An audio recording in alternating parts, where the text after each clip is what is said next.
Welcome, everybody. Good afternoon, and I'm May Pettigrew, delighted to welcome Linda Raftree, who probably needs no introduction for many of you, as she's been a contributor on EES events for a number of seasons, our conferences, events, podcasts, and a supporter of EES. So particularly keen to give you a big warm welcome, Linda.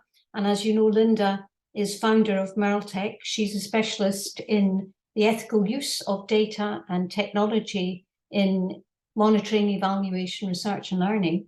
What you might not know is that Linda started out as an anthropologist. So there's a lovely combination there of human-focused, of working in development contexts, in community groups, in all sorts of areas with a much more human touch, with big science data, understanding and abilities, competencies, and we're delighted to welcome you for your talk to us this afternoon. Over to you, Linda. Thanks a lot, May. I'm really excited to be here today because it gave me a chance to really sit down and think through a lot of stuff that's been swirling around my mind around AI and evaluation. So as May said, I'm founder of what's called the Merletech Initiative. So we look at the intersection of monitoring, evaluation, research, and learning and technology that covers both how do we use technology to conduct evaluation and collect data and analyze data, and then how do we understand as evaluators the use of technology in programs, in societies. So we have this cross-cutting focus on the responsible use of technology and data in programs and in what we call MERL. Since 2014, we've been really helping MERL meet the moment is kind of how we're thinking about it. We bring together a range of disciplines, evaluators, researchers, data scientists, sector experts, tech developers. And we're really trying to democratize access and understanding of emerging technologies, helping MERL practitioners understand these technologies and the intersections with MERL, and situating MERL and technology across our sector, but also adjacent sectors. So back in 2014, when we started out, we were thinking a lot about mobile phones, about crowdsourcing feedback loops. That was kind of the meeting the moment at that moment. And today we've been doing a lot of thinking about generative AI. And so today I'm going to talk about generative AI and how we can think about a more just transition towards an AI economy and a more just transition towards AI in our own practice. You can go to the next slide. So why is AI in the spotlight now? Generative AI really hit the mainstream about a year ago with the release of ChatGPT. There's also other ones. There's Bard. There's one called Claude. Some folks have been talking about these in the evaluation space. Even at this conference, Silva and Rick, I think, did a session talking about the use of some of these types of generative AI tools. So what does generative AI do? It does what the name says. It generates new content based on algorithms. There are also predictive AI models. They're trained in a different way to predict outcomes, whereas generative AI looks at huge data sets. If you think about ChatGPT, for example, looks at large language models, almost like a giant encyclopedia. And then it's trained on these massive troves of data that are scraped from the internet, from digital books, Wikipedia and other sources. And then it allows, natural language processing allows you to query those data sets. And then the ChatGPT or these other tools generate back, kind of new content or answers for you. And these are based on trained, algorithms that are working within these systems that are trained to predict the most likely outcomes that you might be looking for. So it's very correlation based. I'm not going to try to explain exactly how this all works, but just to give you a sense of why this is really in the spotlight right now. Another example of generative AI would be the tool that I use to create all the illustrations in this presentation. So I imagined what image I wanted to see for my slides. I fed some descriptions into ChatGPT and asked it to create some black and white illustrations for me. And it came up with some really cool, I guess, AI art. Again, based on all these databases of images that are on the internet. ChatGPT is not very good at grammar and spelling, so I apologize for spelling errors ahead of time. So beyond these consumer tools, our algorithms that have been around for a long time, and we see them every single day, in what we're predictive software that tells us what we might want to watch on Netflix, that generates ads for purchases that different platforms think we want to make, social media news feeds. These are all predictive models that use AI. But Gen AI, I think, is going to have a really big impact on how the world works, probably similar to the impact that mobile phones have had, or that the internet and search engines have had. Possibilities and challenges of generative AI have literally been keeping me up at night or waking me up at 4 a.m, because there's so much happening that I'm really excited about and also concerned about. And so as a community of evaluators, I'm kind of here to say that I think it should be keeping you up too. If the purpose of the EES and other evaluation societies is to inform, to educate, to debate, to influence mindsets, practices, policy, resource allocation, I think it's really critical that evaluators have a point of view about AI and how it affects our collective futures. It's not a simple technology. It's really going to affect our economies and our societies, and it already has. And so I think we have a role and a responsibility in thinking about this and trying to shape it in more equitative and responsible ways. You can go to the next slide. So I want to talk a little bit about kind of these narratives that we might be seeing about the AI future. There's a lot of hype out there. And the idea, you'll sometimes hear people say that technology is neutral, and it's just, how you use it that matters. But there are ideologies behind all these technologies, and I think we need to take a closer look at what some of the ideologies are. So you can go to the next slide. There's a utopian type of future that some folks are pushing. Sam Altman, who's the creator of OpenAI, which is the company behind ChatGPT, has something called Moore's Law of everything. And this is basically the generosity of the wealthy tech entrepreneurs is going to extend to the rest of us. AI might replace us, but we won't have to work anymore. We're going to live a life of leisure and, pursue creative endeavors. We'll learn to play the guitar. AI is going to resolve our health issues. Our jobs are no longer going to define us, and there'll be so much wealth generated by AI that all of our human needs will be fulfilled. The lovely corporations who captured this wealth from our data will give it back to us, if we're deserving, of course, in a universal basic income, and we'll all live happily ever after in peace and harmony. Mark Anderson is another one that has a tech optimist manifesto where kind of man is full of creative energy and is bending the planet to his desires and inventive and innovative, and technology is going to solve everything. Of course, Mark Anderson is a billionaire, so maybe that's why his perspective is coming from there. There's a very strong libertarian view in Silicon Valley that is shaping a lot of these tools. It's very focused on this kind of, for me, glory of colonization, of capitalism, of the free market. And it has a real charity mentality. It's not thinking about rights. It's thinking about if you're deserving, wealthy people will have some largesse and might extend the benefits of this wealth to you. It's a real deep belief in the superiority of the folks that own and manage these technology companies. There's a dystopian view. If you go to the next slide. This one is a little darker, thinking about AI replacing us. Again, we don't have to work anymore. But what does that mean when we're no longer working, when we're no longer needed to fight in the military and defend our nations? If the only power we have anymore is the vote, what does that mean for our power to determine the course of nations and societies? There's big fears around protests being stifled by surveillance, biometrics, cameras everywhere. New York City, we have lovely robot dogs that go into poor communities and surveil people.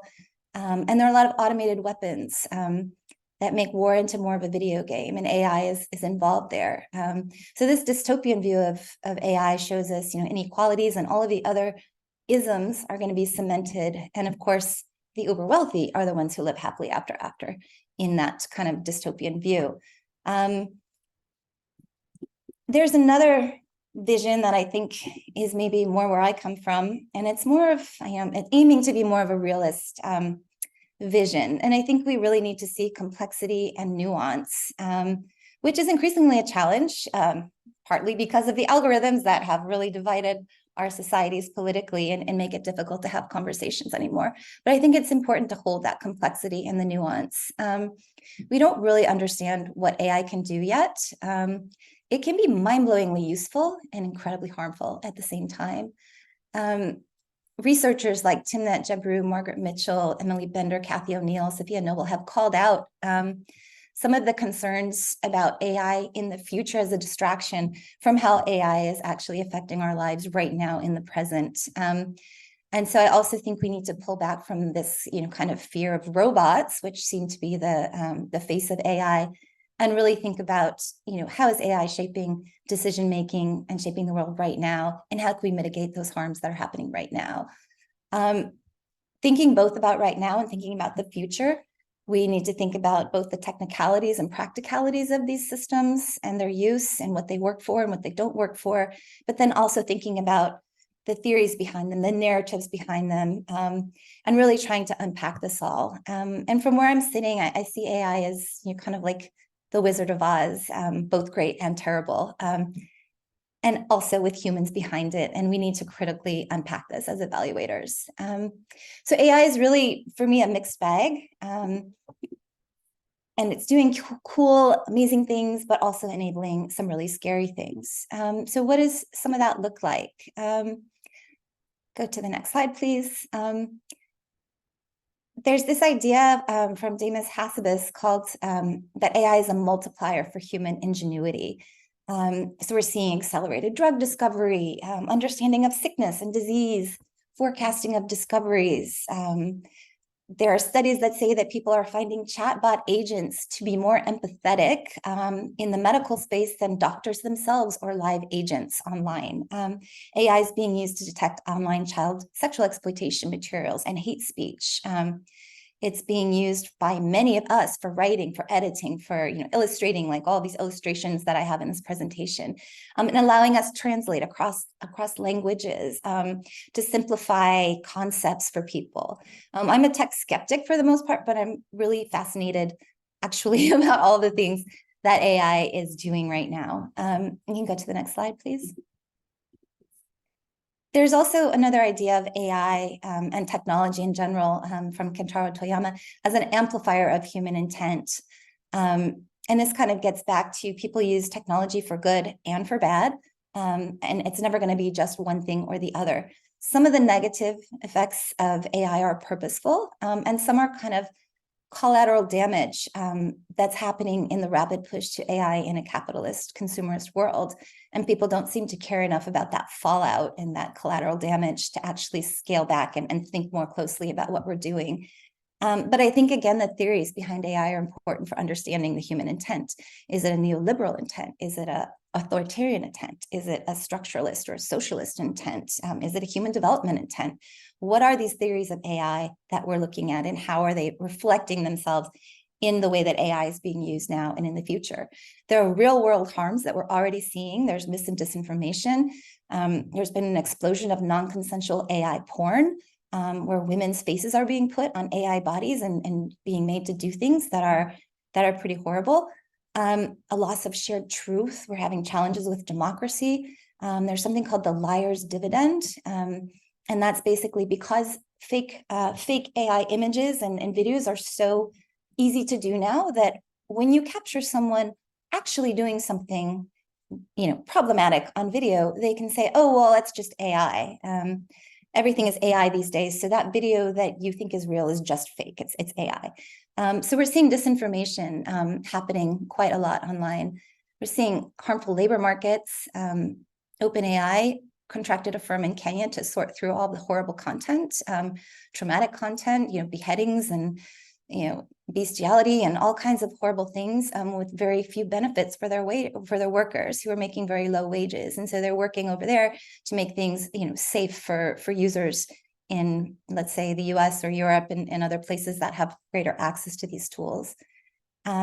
They're seeing AI making decisions about who does and doesn't receive social benefits or loans. We're seeing scraping of the internet and kind of capture of artistic creativity.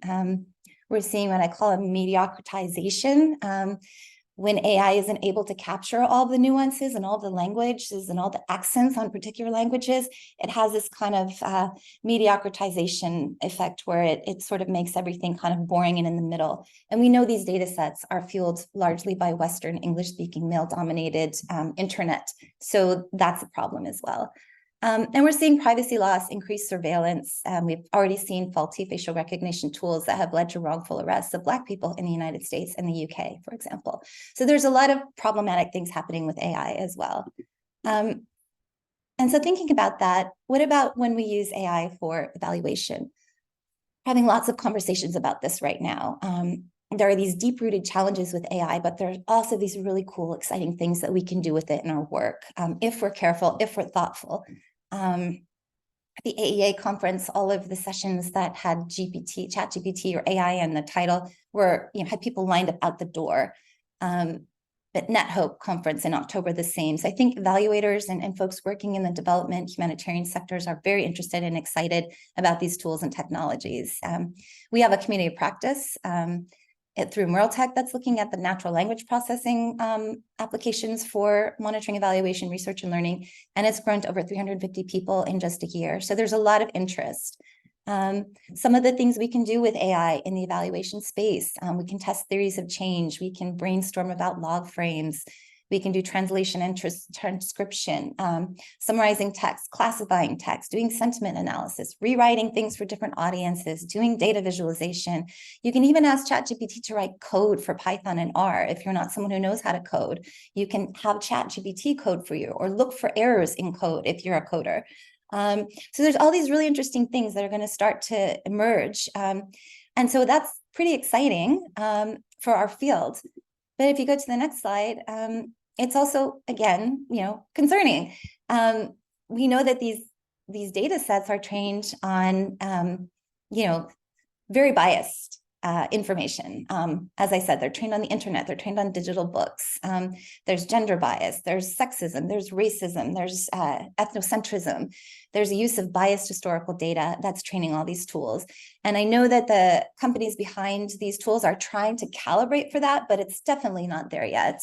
There's a huge amount of exclusion in the data. There are data quality, validity, accuracy issues. There tends to be a lack of theory, relying quite often on correlation. These tools produce what's called hallucinations, but basically errors. So it's hard to actually know if what's coming out of generative AI is accurate. There's real world harm. There are these kind of,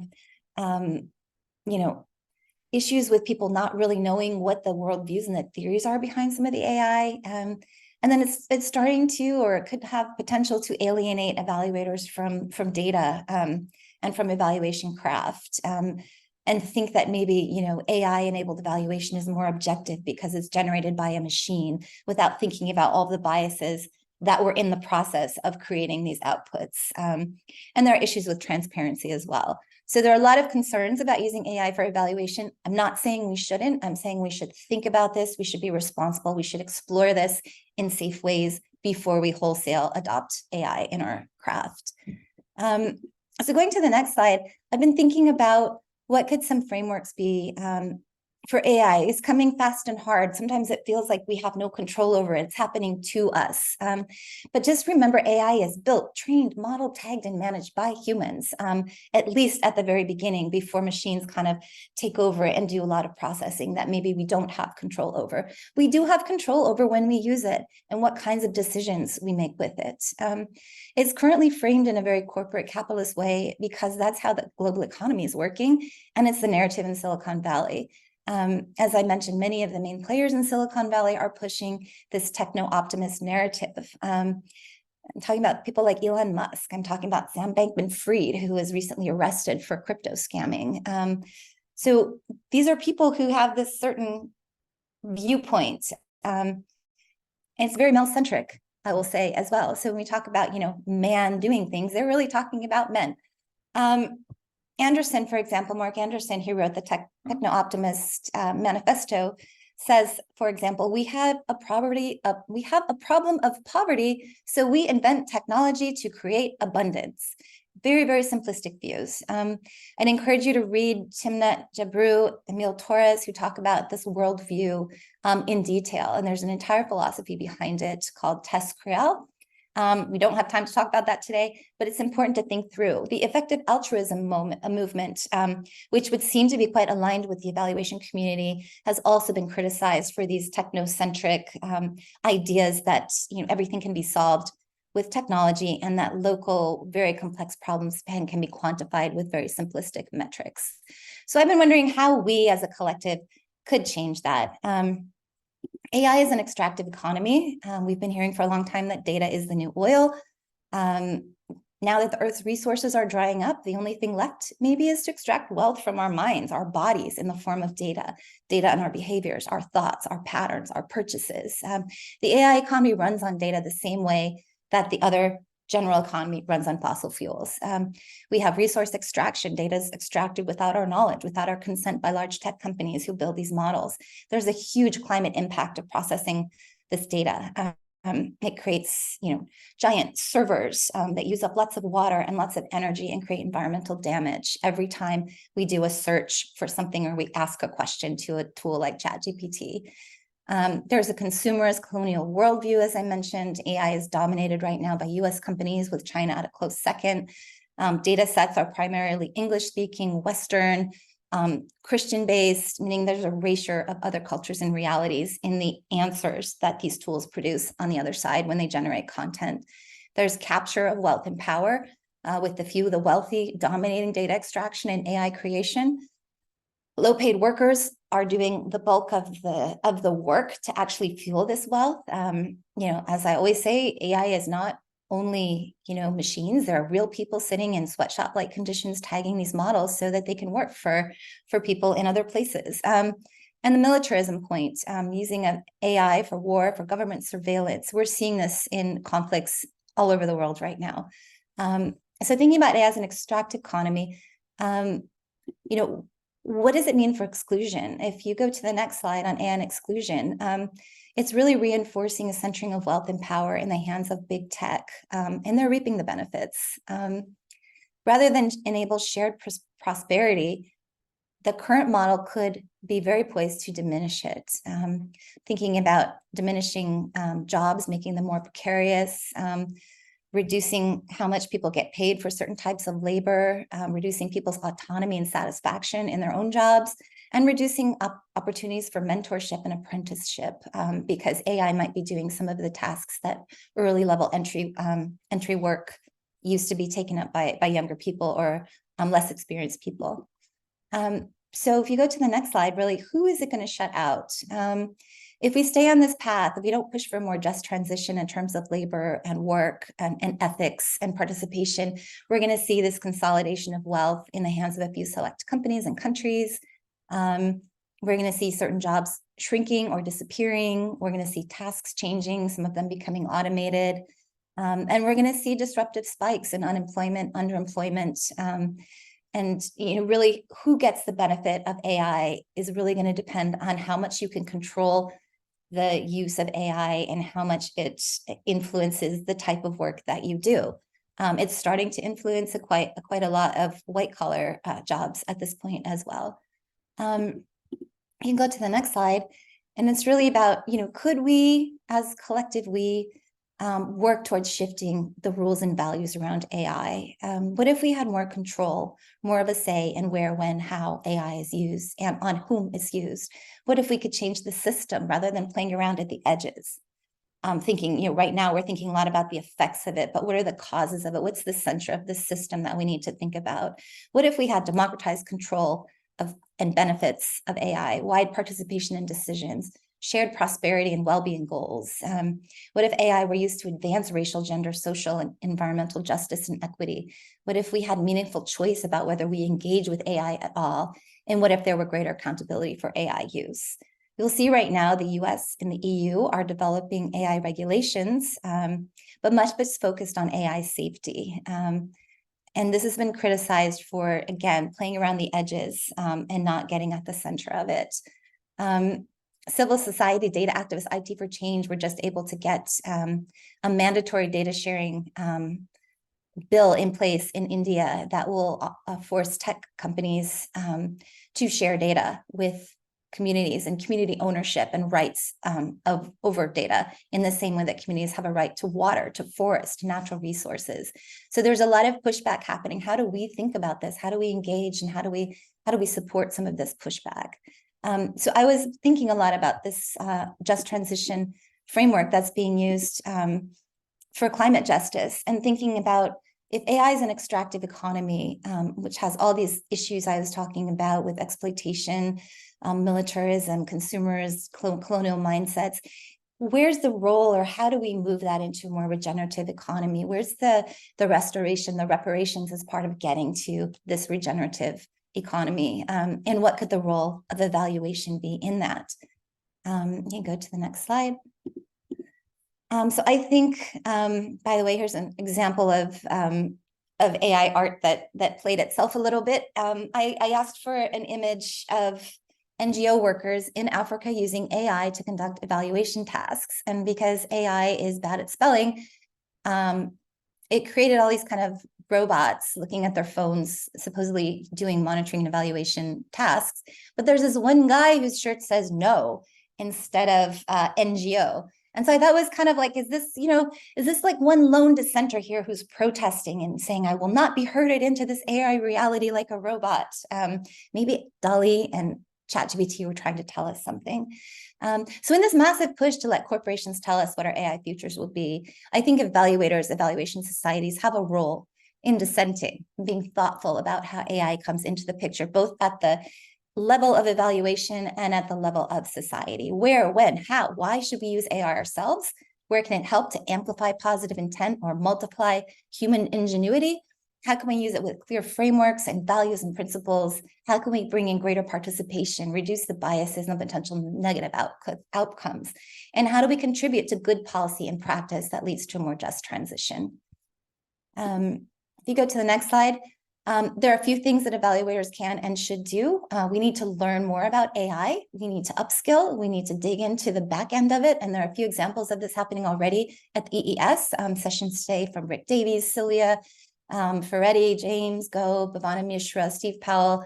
There's going to be a session after this one with Estelle and Harsh and Virginia from the IAG, who are all doing really interesting work with AI and thinking about these things in detail. We need to be documenting, piloting, testing safely, and learning, sharing, and collaborating on what does and doesn't work as these tools come into our practice. What tools are most useful? Do we need bespoke tools? Can we use AI in general, these corporate models? AI is already being incorporated into Microsoft platforms where we kind of don't have a choice if we use it or not, but how can we take advantage of it then in safe ways? How can we be aware and careful to not cause harm? What are the risks of incorporating AI into our practice? As part of our NLP community of practice, we're working on guidelines for responsible use of natural language processing and generative AI in evaluation. And that's going to have to come out of a set of shared values. How do we assess what our own adoption of AI might mean now, in 3 months, in 6 months, in 5 years? What is it, what's happening? What's it doing? How can we document this so that we're not causing unintended consequences out of ignorance? What's the research on AI for evaluation agenda? How do we get it funded? How can we openly, honestly share concerns, mistakes, and failures with each other so that we're really, really learning? How do we think about the way AI might affect our jobs in the evaluation economy? What does it mean for young and emerging evaluators? Are their entry-level jobs going to go away? Are we going to lose evaluation to data science shops within organizations? What tasks can we shift to AI and what can't we? What shouldn't we? How are we going to explain to evaluation commissioners that we still need humans? We can't just give everything over to AI. We still need budgets. And then how do we assess impacts of AI in the short and long-term quality and efficacy of our work? Where is AI bringing impact and efficiency? We need to document it. Again, another shout out to the IEG who are doing this already. They're doing really interesting testing and comparison of different types of tools and models. So we really need to support a transition to AI for and in evaluation in just, equitable, participatory, and accountable ways. We also need to know, next slide, evaluation of AI. We need to know how to evaluate AI and its effects in programs. What happens when governments integrate it? What are the harms? What are the positive effects? What about understanding the broad impact on individuals, communities, groups, governments, societies? We have a role there as well. But if we're not paying attention, if we're not looking at these theories behind AI and the rollout of AI and what's happening, we're going to miss the boat. We're going to be running behind the bus. So can a just transition framework help us to assess or create participatory processes for AI adoption? There are computer scientists out there that are developing benchmarks and tests to evaluate the performance of AI systems and models. Are we there? Are we working with them? How are they evaluating models? Are they using theories that have been around for ages? Or are they creating new things? What can we learn and what can we share? How do we know about how to assess these models? Could we play a role in participatory involvement of people in designing and testing models for bias, for accuracy? How do we collaborate? If we don't have the skills to do it on our own, how do we collaborate with data scientists? How do we learn more? Do we have guidelines to help us do this? And can frameworks like a just transition help us to do that? We really need to stay abreast of AI. We need to understand where it's affecting people, movements, institutions that we're evaluating. And I think we can also speak up as a community for a more just and thoughtful transition. We can be that lone voice that says, no, let's not be herded on thinking into the AI future. And just to sum up then, AI is here. As I said, it's like the Wizard of Oz. It's great and terrible at the same time, but don't be fooled. There are all kinds of ordinary humans, both uber wealthy, big tech people who are paid very little, and people like us who can get involved in shifting and changing this towards a more human-centered, just transition. We have a role to play. We need to be clear on our theories for what this could and should look like. And we need to engage at the systems level and not play around at the edges. We need to catch up, or we're going to be running behind the bus in terms of using AI in our practice and influencing the use of AI systems in our economies, in our societies. And I really do think evaluation societies and evaluators should have a position on this. If we're not paying attention now, what are we waiting for? And finally, let's collaborate. We have a community of practice, natural language processing community of practice that's open to anyone who's interested. There's EES working groups as well that you can join. If you're part of other evaluation societies, I'm sure you have some way of engaging and interacting and sort of talking about this and thinking it through. And so I hope we can collaborate on doing that and learn from each other. And thank you very much for listening and for inviting me here today to talk with you all. Wow, thank you, Linda. I think we're all sitting here just gobsmacked by how overwhelmingly comprehensive that talk of yours has been. And there are so many issues. Every slide is absolutely embedded with complex issues that we need to think about and discuss. And we can only begin to have some inquiries from the floor here that will help us tease it out. But I think we have to come back to this and we'll be in touch. Please, can you put any questions now in the chat box? And if you have a question you'd like to ask and can raise your hand, we can ask questions from the floor as well. Any questions directly from the floor, please? You want to put your hand signal up.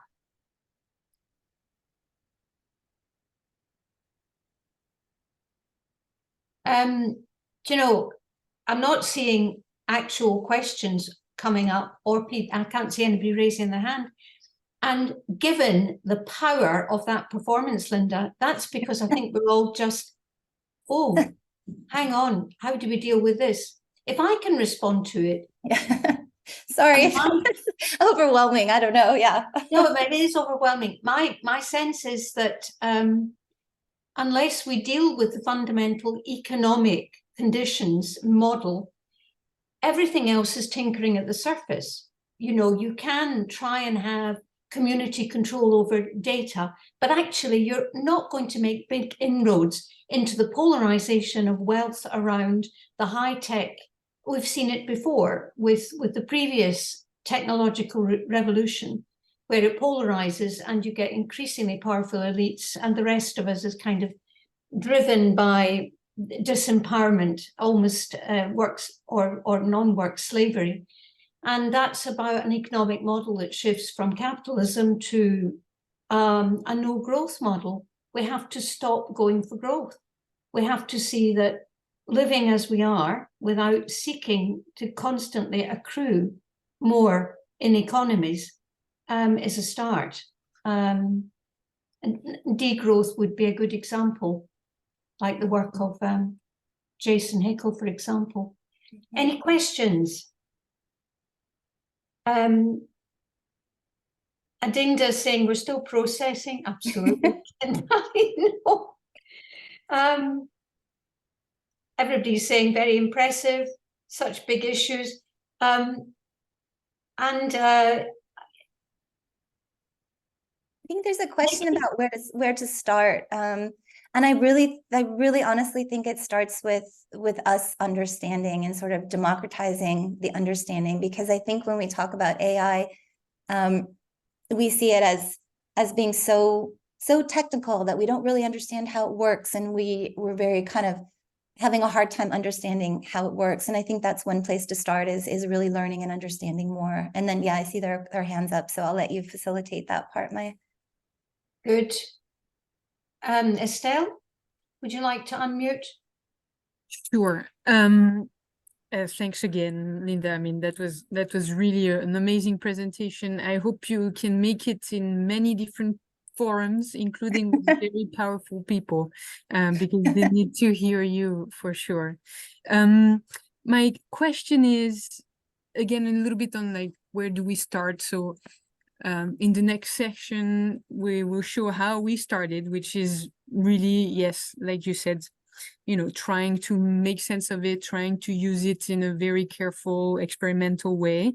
My question to you is, with the NLP community of practice, you're also like occupying a very important space. If you could tell us a little bit more about what objective this group is trying to seek, how do you see it contributing, and what are the other gaps that perhaps you haven't seen really taken up in that space where maybe the EES or another network could start thinking about? Because I also see a lot of recreating the wheel already. I was just now at the EvalNet meeting at OECD, and everybody's creating their own platform, and so I'm seeing a lot of repetition. And so how do we kind of maybe do a bit of division of labor in that? Thanks so much. I think in the community of practice that we've been very focused up to now on kind of unpacking it and kind of democratizing its use, and hoping to do that in responsible ways. But I feel like there's a very large agenda for research that there are so many questions I have in every single sector, in every single kind of use for it. I'm not, sort of a trained evaluator, so I would leave a lot of that sort of academic, very evaluation specific research to others. But I really wish that we could share what we're learning and not, as you say, I think it's okay to be decentralized. And I think we're very specifically focused on Merle. There are other groups that are focusing on incorporation into programmatic activities. There are people looking at what are the internal guidelines for organizations.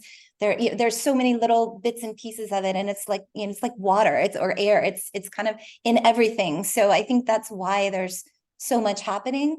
But I agree with you. I think we could do a much better job of sharing what we're learning, so we're not reinventing the wheel. Yeah.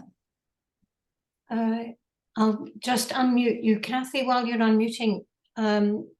Lots of comments, but that are now coming. But I notice that Nikki's saying that it's a latest version of colonization, which sounds to me pretty near the mark. Kathy, can I ask you to unmute yourself, please, and ask your question? Thank you. Thank you, Paul. Thank you very much for this amazing presentation. I really enjoyed it thoroughly. I have a question that you might not have an answer, a general question to the audience. Like, I heard these discourses a lot, like around the common good and how to create an AI that is beneficial to humanity. But obviously we are mostly limited to our networks, such as evaluators, international development, international organizations that have the common good in mind. And I was just wondering and interested if you know what the common discourse is in the big four and finance institutions and big tech companies, if there are similar discourses, or if like it is more about efficiency, money, how to make the most out of AI technology. Yes. I'm not privy to insider discussions of tech companies, but I think if you look at sadly the fact that most of the large platforms that are moving to AI have disbanded their trust and safety teams, which were formerly looking at all of the potential harms on the internet. They've been cutting staff recently, and those are the teams that are being dismissed, are the teams that are supposed to be moderating and keeping the internet safe.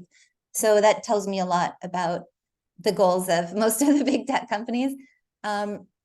Anthropic has done something interesting with Claude. They're testing a governance model where it's where they've done a survey. I don't know who they surveyed. I can share information about this, but they're trying to come up with a constitutional governance model for AI, which is a quite interesting exercise. And then IT for Change, as I mentioned earlier, in India, they're in the middle of advocating for regulation that would force data sharing by these companies, and that would force governments to not get all of the benefits for themselves, but to actually share those benefits out through specific mechanisms, legal mechanisms that give communities access and control and ownership to their own data. So there's some really interesting data governance models that are out there. That's one thing I think we could be looking into more closely, and looking at experiences in other parts of the world. The EU has generally really good data regulations. So looking to the EU, they've got an AI regulation that should be coming out that be interesting for people to dig more into and read, the different viewpoints about how good it is and where it's going. The US has also put out a blueprint for AI that has a really interesting, I was surprised, I shouldn't say that, I'm being recorded. I was enthused by the fact that the AI had put out some regulation, the US had put out some draft comment on data privacy regulation and AI. That's actually quite good. So I think things are happening, but I think it's really important that we know about that and we link that to the work that we're doing, rather than seeing it as something that's happening over here that has nothing to do with what we do as evaluators. Thank you, Linda. Unfortunately, we're already 2 minutes over time, and we clearly need more time to pursue this. What I would say is that the EES needs to take up that baton and join forces with the community here, and to build some ideas, consensus, views, further information, knowledge, try and keep abreast of it, and look to develop some principles, principles and values, modes of action. And we will look to you as the community to join us in that effort, and look to watch this space for more. And we'll look forward to hearing from you again, Linda. And hopefully when we do, we'll have some positive things to say about some checks and balances that are helping us. I'm not so sure, but we can always hope. Thank you. Thank you, everybody. And I'll see you, probably most of you, in the next session. Bye. Thanks a lot. Thanks so much for the invitation. Thank you, Linda, again. Thank you. Bye. Take care, everybody.